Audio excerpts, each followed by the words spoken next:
नमस्कार, आप सभी का हार्दिक स्वागत है। आइए सुनते हैं श्रावण मास महात्म्य। अध्याय 14 नाग पंचमी व्रत का महात्म्य।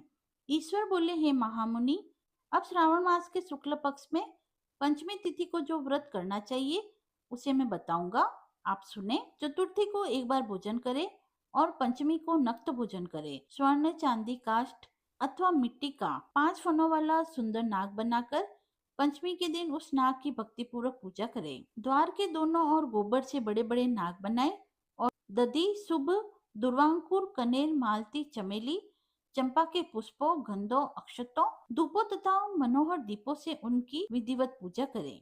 तत्पश्चात ब्राह्मणों को घृत, मोदक अथवा खीर का भोजन कराएं। इसके बाद अनंत, वासुकी, शेष, पद्मनाभ, कंबल, करकोटक, अश्व, आठवां धृतराष्ट्र, शंखपाल, काल्य तथा तक्षक, इन सब नाग कुल के अधिपतियों को तथा इनकी माता कद्रु को भी हल्दी और चंदन से दीवार पर लिखकर पुष्प आदि से इनकी पूजा करें। तदंतर बुद्धिमान को चाहिए कि वल्मीक में प्रत्यक्ष नागों का पूजन करे और उन्हें दूध पिलाए। घृत तथा शर्करा मिश्रित पर्याप्त दूध उन्हें अर्पण करें। उस दिन व्यक्ति लोह के पात्र में पूरी आदि न बनाए। नैवेद्य के लिए गोधूम का पायस भक्ति पूर्वक अर्पित करें। भुने हुए चने, धान का लावा और जौ सर्पों को अर्पण करना चाहिए और स्वयं भी उसे ग्रहण करना चाहिए और बालक को भी यही खिलाना चाहिए। इससे उसके दांत दृढ़ होते हैं। वल्मीक के पास श्रृंगार आदि से युक्त स्त्रियों को गायन तथा वादन करना चाहिए व महान उत्सव मनाना चाहिए। इस विधि से व्रत करने पर सर्प से कभी भी भय नहीं होता। हे विप्र, मैं इस लोक के हित की कामना से आपसे कुछ और भी कहूंगा।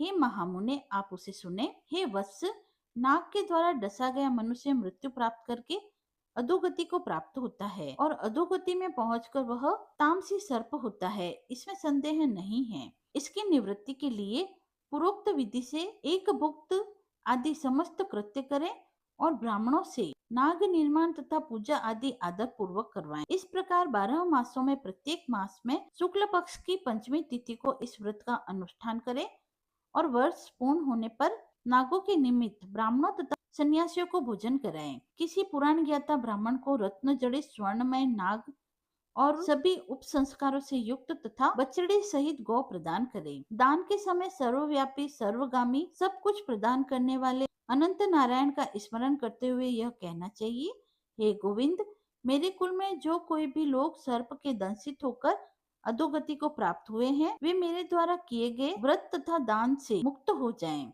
ऐसा उच्चारण करके अक्षत युक्त तथा श्वेत चंदन मिश्रित जल वासुदेव के समक्ष भक्ति पूर्वक जल में छोड़ दें।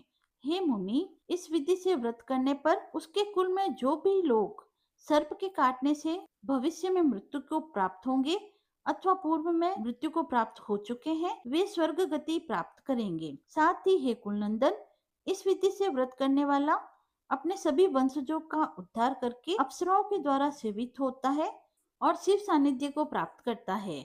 जो मनुष्य वित्त साठ्य से रहित होता है वही इस व्रत का संपूर्ण फल प्राप्त करता है। जो लोग शुक्ल पक्ष की सभी पंचमी तिथियों को नक्त व्रत करके भक्ति संपन्न होकर पुष्प आदि उपहारों से सौभाग्यशाली नागों का पूजन करते हैं, उनके घरों में मणियों की किरणों से विभूषित अंगों वाले सर्प उन्हें अभय देने वाले होते हैं और उनके ऊपर प्रसन्न रहते हैं। जो ब्राह्मण ग्रह दान का प्रतिग्रह करते हैं, वे भी घोर यातना भोग कर अंत में सर्प योनि को प्राप्त होते हैं। हे मुनि, जो कोई भी मनुष्य नाग हत्या के कारण इस लोक में मृत संतानों वाले तथा पुत्रहीन होते हैं और जो कोई मनुष्य स्त्रियों के प्रति कार्पण्य के कारण सर्प योग में जाते हैं, कुछ लोग धरोहर रखकर उसे स्वयं ग्रहण कर लेने अथवा मिथ्या भाषण के कारण सर्प होते हैं अथवा अन्य कारणों से भी जो मनुष्य सर्प योनि में जाते हैं, उन सभी के प्रायश्चित के लिए यह उत्तम उपाय कहा गया है। यदि कोई मनुष्य वित्त साठ्यता से रहित होकर नाग पंचमी का व्रत करता है तो उसके कल्याण के लिए सभी नागों के अधिपति शेषनाग तथा वासुकी हाथ जोड़कर प्रभु श्री हरि से तथा सदाशिव से प्रार्थना करते हैं। तब शेष और वासुकी की प्रार्थना से प्रसन्न होकर परमेश्वर शिव तथा विष्णु उस व्यक्ति के सभी मनोरथ पूर्ण कर देते हैं।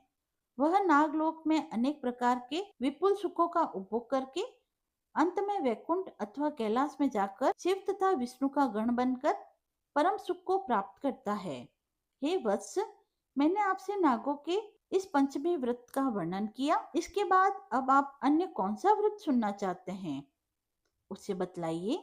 इति श्री स्कंद महापुराणे ईश्वर सनत कुमार संवाद में श्रावण मास महात्म्य में नाग पंचमी व्रत कथन नामक 14वां अध्याय पूर्ण हुआ।